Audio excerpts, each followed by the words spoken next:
오늘 제3독서인 요한계시록 1장 4절에서 8절 사이에는 우리가 지금 이해하기 어려운 혹은 까다로운 그런 단어나 문장들이 제법 나옵니다. 그걸 눈치채셨겠죠?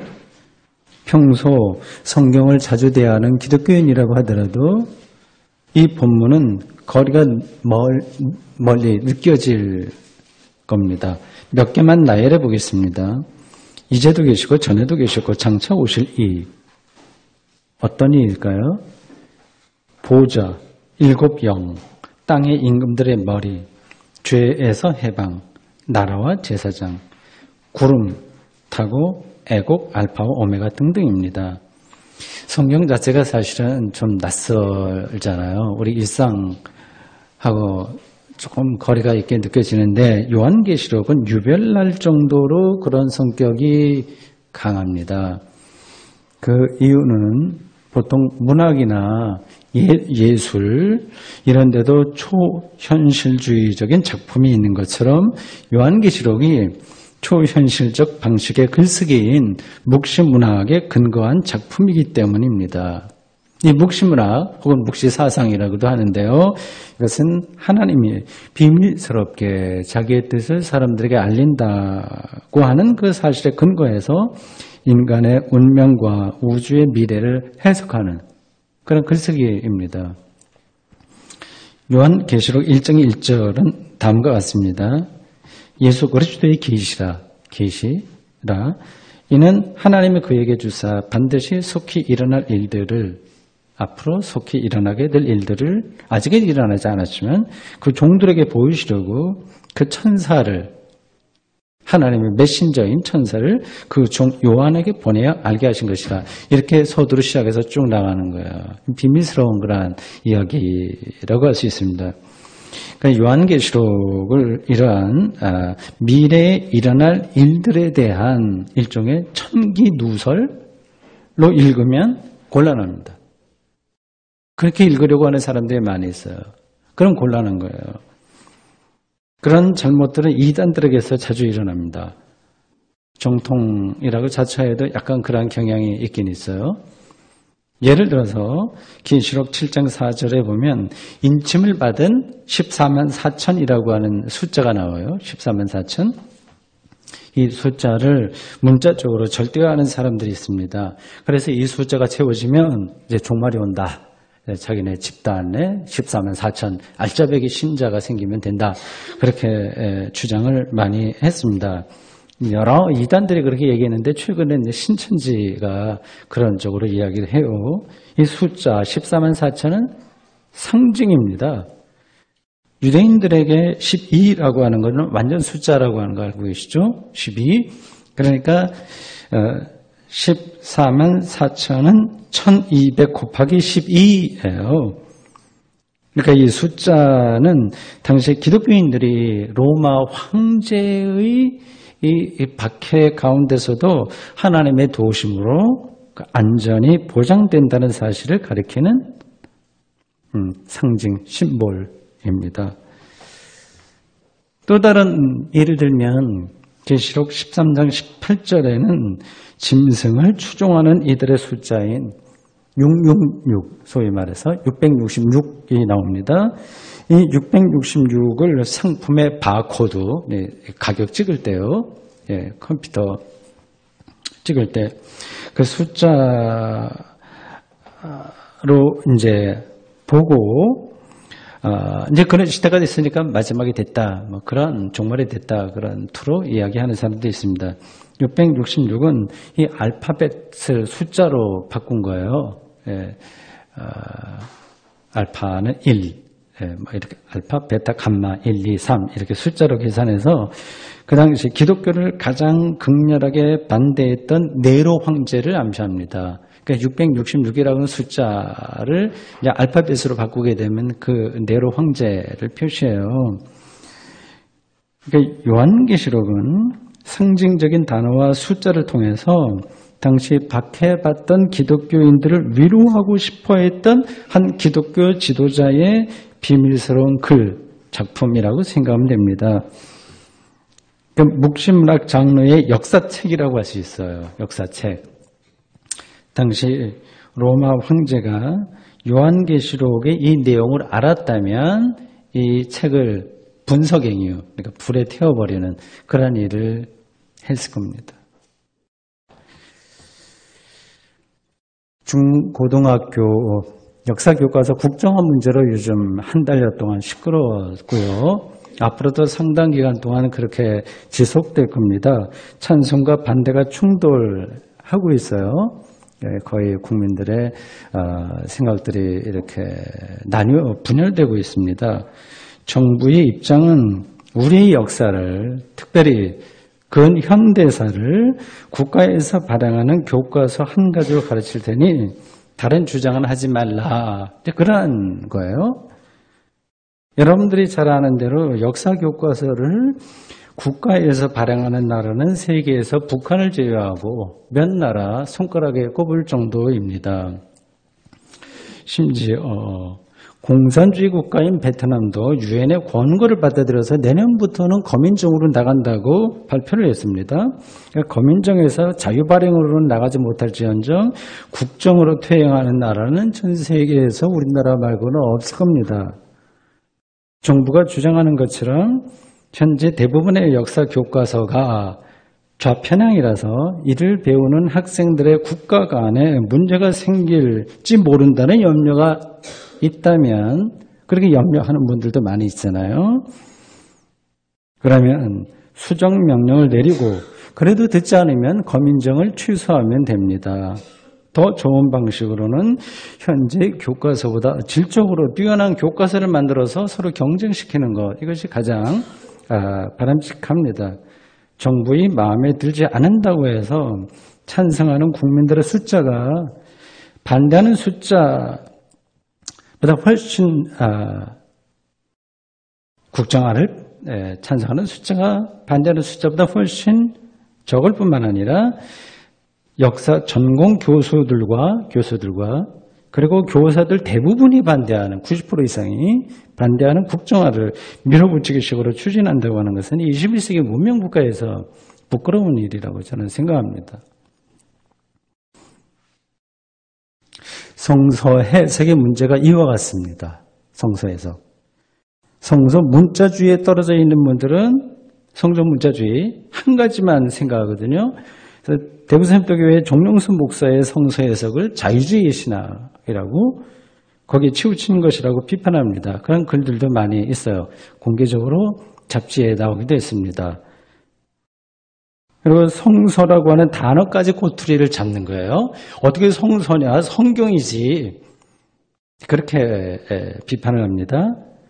노아 홍수 이야기가 역사적 사실이 아니라 고대인들의 근동지방에 있었던 신화에 근거한 것이라는 저의 글을 읽고 어느 신학대 교수는 성경을 신화로 보는 정용선 목사의 성경과는 자유주의적이어서 동의할 수 없다. 이렇게 비판도 했습니다. 그들은 성서가 해석돼야 된다고 하는 사실에 눈을 감는 겁니다. 그리고 그 해석이 한 번으로 끝나는 게 아니라 종말까지 주님 오실 때까지 계속돼야 된다고 하는 엄중한 사실의 깊이를 모르거나 무시하는 겁니다. 성서 문자주의는 무슨 뜻인지 아시죠? 성서 문자주의. 이거는 신자들의 생각을 통제하는 억압장치입니다. 이런 방식으로 목사들은 저를 포함해서 설교의 권위를 확보하려고 합니다. 그러니까 하나님의 말씀에 이의나 질문을 제기하면 이렇게 다른 소리 내면 안 된다 이런 식입니다. 제가 보기에 역사 교과서 국정화는 성서 문자주의와 다를 게 없습니다. 자기만의 해석을 절대화해서 권력으로 다른 해석을 발 못 붙이게 하면 역사는 왜곡됩니다. 성서가 왜곡되듯이 그렇습니다. 극단적인 상징을 통해서만 당시의 역사를 위험하니까 시대가요. 비밀스럽게 말할 수밖에 없었던 요한계시록 기자의 심정이 어떤 것이었는지 상상해 갑니다.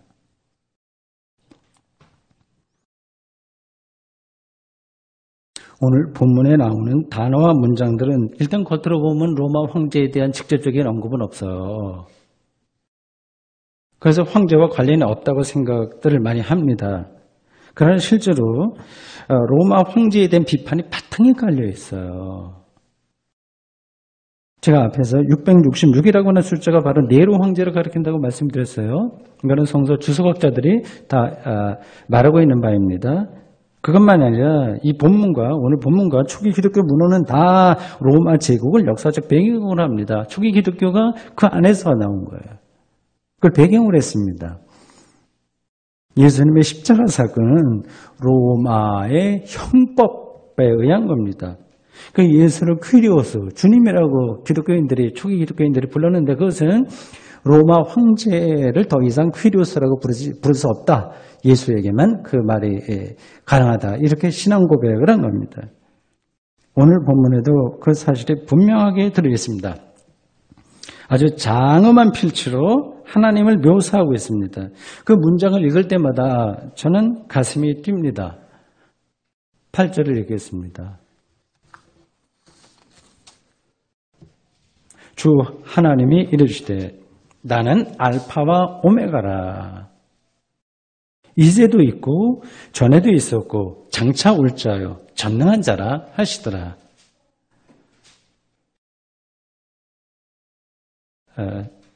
가슴이 뛰지 않으시나요?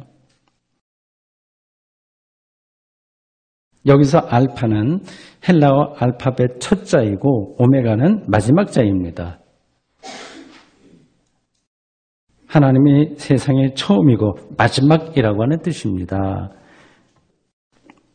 현재도 계시고 과거에도 계셨고 앞으로 오실 분으로서 전능한 분이라고 했습니다. 그런 분이 어떤 분일까요? 궁금하지 않으신가요?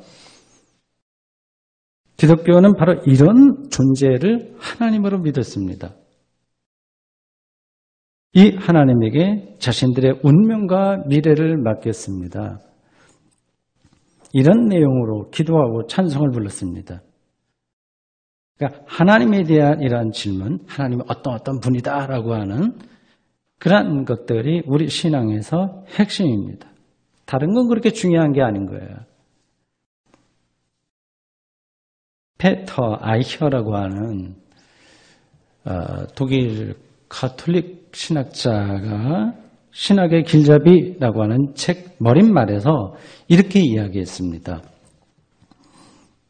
내가 신학의 주제를 완전히 잘못 다룬 것이 아니라면, 그리고 신학생들이 신학 연구에서 추구하는 내용을 내가 완전히 놓친 것이 아니라면 신학의 모든 것을 결정하는, 신학을 신앙으로 바꿔도 돼요. 신앙의 모든 것을 결정하는 단 하나의 물음은 바로 하나님에 대한 물음이다.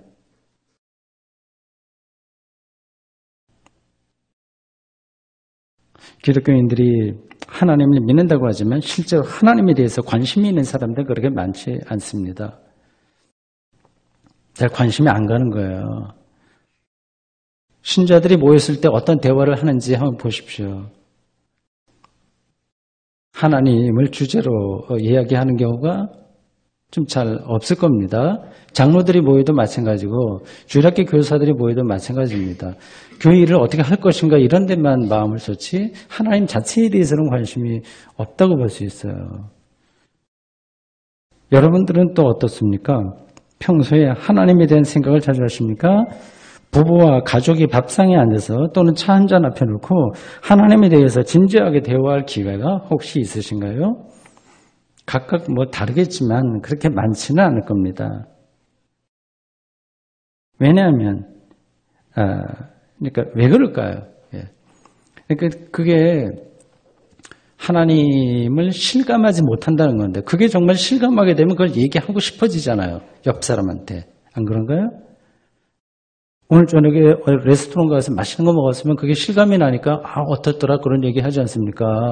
그러니까 하나님에 대해서 우리가 이제 가까운 사람, 가족, 친구들하고 이야기하지 않는다고 하는 것은 그 하나님이 실감이 나지 않는다는 그러한 증거입니다. 그 이유가 뭘까요?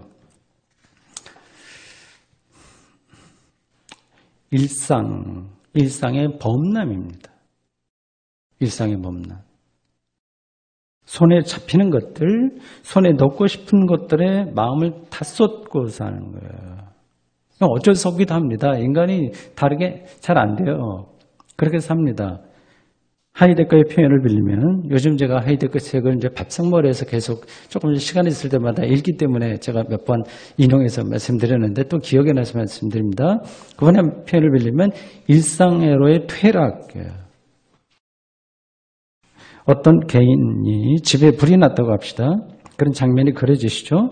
그 주인은 정신을 못 차립니다. 집에 불이 나버리면요. 그래서 대다수 사람들은 집안에 있는 중요한 것과 그렇지 않은 것을 구별을 해서 가져 나온 게 아니라 시간은 좁고 짧고 불이 다 타는데 빨리 끌고 나와야 되잖아요. 구분하지 않고 손에 잡히는 대로 다 무조건 필요 없는 건데도 이제 가지고 나온다고 합니다. 그게 통계로 다 밝혀진 이야기예요.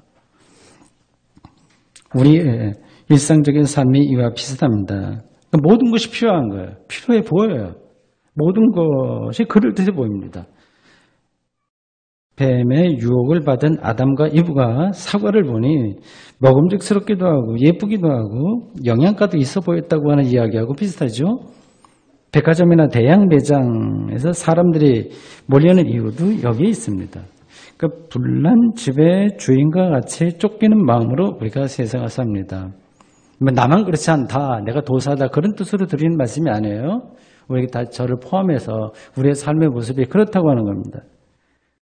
시간이 지나면서 이거 허무한데 이게 별로 내 삶에 정말 중요한 게 아니라고 하는 것을 더 느껴요. 누구나 다 그걸 느낍니다. 그래서 오히려 더 그런 것에 마음을 더 쏟습니다. 거기서 진도가 나가면 그런 일상을 우상처럼 섬기게 됩니다. 사람들이 그런 심리를 이용해서 세상을 끊임없이 우상을 만듭니다. 스타들을 생산해냅니다. 그런 것들이 바로 알파와 오메가의 자리에 올랐습니다. 대중들은 그런 것에 대리만족을 하면서 스타들을 통해서 대리만족하잖아요. 그래서 합니다. 이러한 상태에서는 하나님에게 관심이 갈 수 없습니다.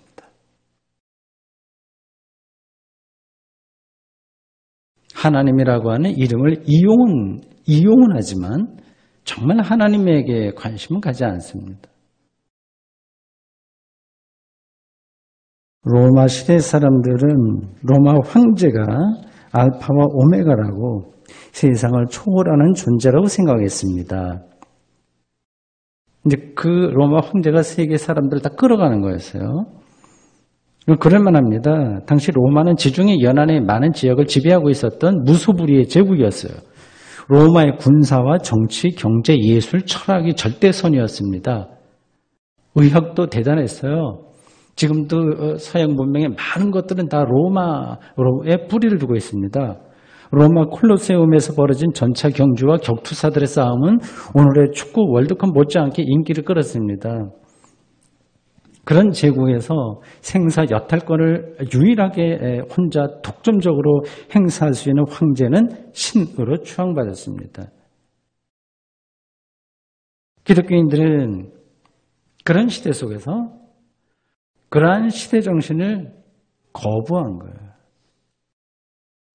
로마 황제가 아니라 하나님만이 알파와 오메가이며 하나님만이 현재도 계시고 전에도 계시고 점차 오실 분이라고 역사를 초월해서 권능을 행하시는 분이라고 주장했습니다. 이렇게 주장하니 로마가 기독교를 박해하지 않을 수 없는 거죠. 눈에 가시죠. 초기 기독교의 출발입니다. 당시 기독교인들은 로마의 이런 박해에 대항해서 어떤 입장을 취했을까요? 여러분, 박해라고 해서 순교만 생각하는데 순교는 절정이고요. 그것 말고도 많이 있습니다. 그러니까 기독교인이 로마 황제의 그 세운 상 앞에 가서 인사하지 않으면 공무원이 못 되는 거, 뭐 등등등은 불이익이 많이 있었어요. 그런 박해에 대항해서 어떤 입장을 취했을까요? 현실적으로만 생각한다면 로마 권력과 타협하는 게 최선입니다. 그러니까 누이 좋고 매부 좋은 거예요. 그러니까 정치와 종교는 분리된 거니까 정치는 정치인들이 요구하는 대로 우리가 따라가고 뭐 절하라고 하면 절하고 로마 황제를 퀴리오스라고 부르라고 하면 그렇게 부르고 그리고 우리는 신앙생활 따로 하면 된다. 이게 타협하는 거거든요. 이게 제일 최선이에요. 그럼 다 좋은 거니까요. 초기 기독교는 이러한 타협과 절충을 거부했습니다. 그래서 이제 어려움을 당한 거죠. 다른 하나는 무력 투쟁을 벌이는 겁니다. 그러니까 로마를 대항해서 무력으로 이제 투쟁하는 거죠. 예수님의 제자 중에도 반로마 무력 투쟁에 동조하는 사람들이 있을 정도로 당시에는 이런 혁명가들이 많았습니다.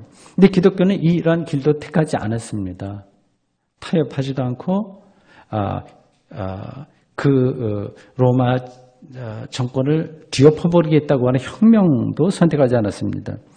순교를 당할지언정 그러한 길들이 아닌 방식으로 자신들의 신앙을 유지했습니다. 그래서 결국 기원 후 323년에 콘스탄티누스 황제에 의해서 선포된 밀라노 칙령에 의하여 기독교가 로마에 공인받게 돼요. 국교는 아니고 국교는 훨씬 뒤에 한 50년쯤 더 지난 다음이고 323년에 밀라노 칙령은 이제 기독교인이 되어도 로마의 제국 안에서 불이익받는 일이 없다. 이런 인정을 받게 되었습니다. 그게 기독교의 실제 역사였어요. 초기 기독교가 알파와 오메가로 자체하던 로마 황제의 이러한 존엄 앞에서 비굴해지지 않고 버텨낼 수 있었던 데에는 하나님에 대한 확고한 믿음이 자리합니다. 이게 핵심인 거예요. 앞에서 짚은 대로 하나님은 지금도 계시고 전에도 계셨고 장차 오실 분이라고. 그 하나님만이 알파와 오메가라고 믿었고 그 믿음대로 살았고 그 내용을 선포했습니다. 우리는 바로 그들의 신앙적인 후예들입니다. 먼저 알파라는 말을 생각해 보십시오. 창세기 1장 1절 말씀에 따르면 하나님은 태초에 세상을 창조하신 분이십니다. 사도신경도 전능하신 하나님이 바로 세상의 창조주라고 고백합니다. 우리가 믿는 하나님은 단순히 우리가 볼 때 착한 사람 이렇게 복 주고 우리가 볼 때 악한 사람들 벌 주고 하는 그런 분이 아닙니다. 우주 전체의 근원이에요. 알파예요. 그래서 판넨베르크는 이 하나님을 가리켜 만물을 규정하는 현실성이라고 이렇게 말한 적도 있습니다. 이런 하나님을 믿는 사람이라면 로마 황제의 박해에 굴복당하지 않을 겁니다. 문제는 우리가 일상생활에서 하나님이 알파라는 말을 진지하게 받아들이지 못하고 아주 막연하게 여긴다는 데 있습니다. 이제 왜 그러냐면 모든 게 이제 자기를 중심으로 놓고 보기 때문에 그렇습니다. 우리가 세상에 태어난 지 얼마 되었는지 좀 생각해 보십시오. 한 70여 년, 60년, 30년 등등이겠죠. 내가 태어나기 이전 시간을 아무런 의미가 없다고 말할 수는 없습니다. 하나님은 아득한 과거의 그 빅뱅 우주의 시작인 빅뱅이 일어났던 순간에도 계셨다고 하는 것은 그것을 통치하셨다는 뜻인데 그 이전에도 계셨습니다. 그분이 우리의 모든 근거, 우리 삶과 우리 존재의 근거입니다. 이러한 하나님 외에 그 어떤 다른 존재가 여러분들에게 더 이상 필요하십니까?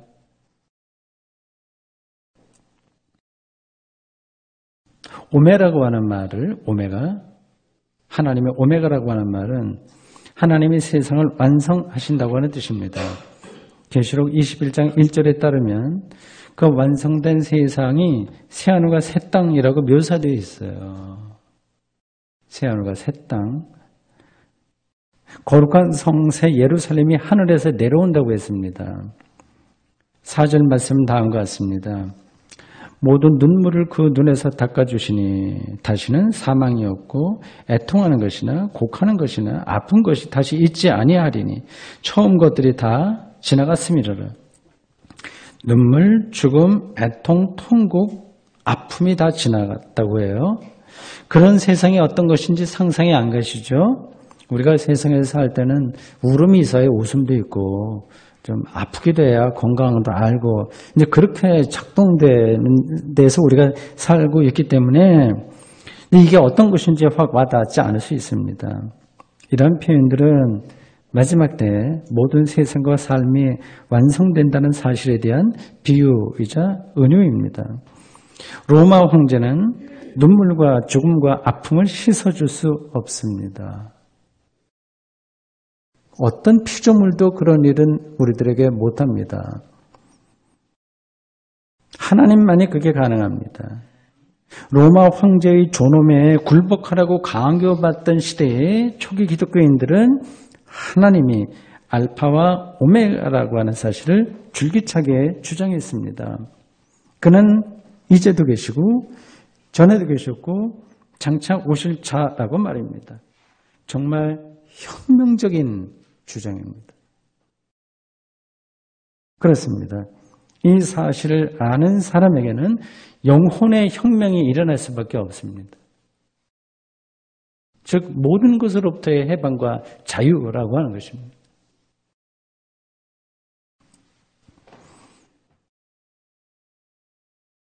요한계시록에 그런 면에서 참 재미있습니다. 여러분들은 전체가 22장에 이르는 이 요한계시록을 다 읽어보신 적이 있으신가요? 황당한 이야기가 제법 많이 나와요. 앞에 잠시 제가 암시했듯이요. 하늘이 종이장처럼 말린다거나 바다에서 용이 나온다거나 이상한 형체들이 묘사되어 있습니다. 비현실적이고 초현실적인 표현들이 많이 나와요. 그러나 저는 그런 요한계시록을 읽을 때마다 그 역동성에 감동을 받습니다. 전혀 새로운 언어로 전혀 새로운 세상을 말하고 있기 때문입니다. 그 세계를 보고 싶은 거예요. 그게 기다려지는 거죠. 이 세상의 일이나 사람들은 다 거기서 거기입니다. 지루한 거죠, 어떻게 보면요. 잘난 사람이나 못난 사람이나 거기서 거기에요. 대통령이나 필부나 그렇습니다. 초단위의 재산이 있는 사람이나 겨우 먹고 사는 사람이나 인간의 근본에서는 다를 게 없습니다. 모두 이 세상에서 한순간 살다가 떠나야 할 것들입니다. 우리가 그런 대상에 매달려 살 수는 없지 않습니까? 이러한 삶에서 해방될 수 있을까요? 그리고 실제로 그것이 가능할까요? 그런 경험들이 있으신가요? 사랑하는 성도 여러분, 저는 여러분들에게 인생살이의 처세술을 말씀드릴 생각이 전혀 없습니다. 그러한 것도 모르기도 하고 그런 능력도 없습니다. 성서가 말하는 삶의 근본만 대신 전할 수 있을 뿐입니다. 요한계시록이 말하는 하나님에게 눈을 돌리십시오. 하나님은 지금도 만물 속에 계시고 전에도 우주와 인류 역사에 계셨고 장차 세상 마지막 때 생명을 완성하기 위해 오실 분입니다. 그는 바로 모든 것의 알파이며 모든 것의 오메가이십니다. 그러니 어떤 상황에서도 이 요한계시록이 기록될 때는 로마 황제의 박해였었는데 어떤 상황에서도 이 세상과 그 안에서의 삶을 두려워하지 마십시오. 하나님이 여러분의 궁극적인 미래라고 하는 사실을 믿고 안심하십시오. 아멘.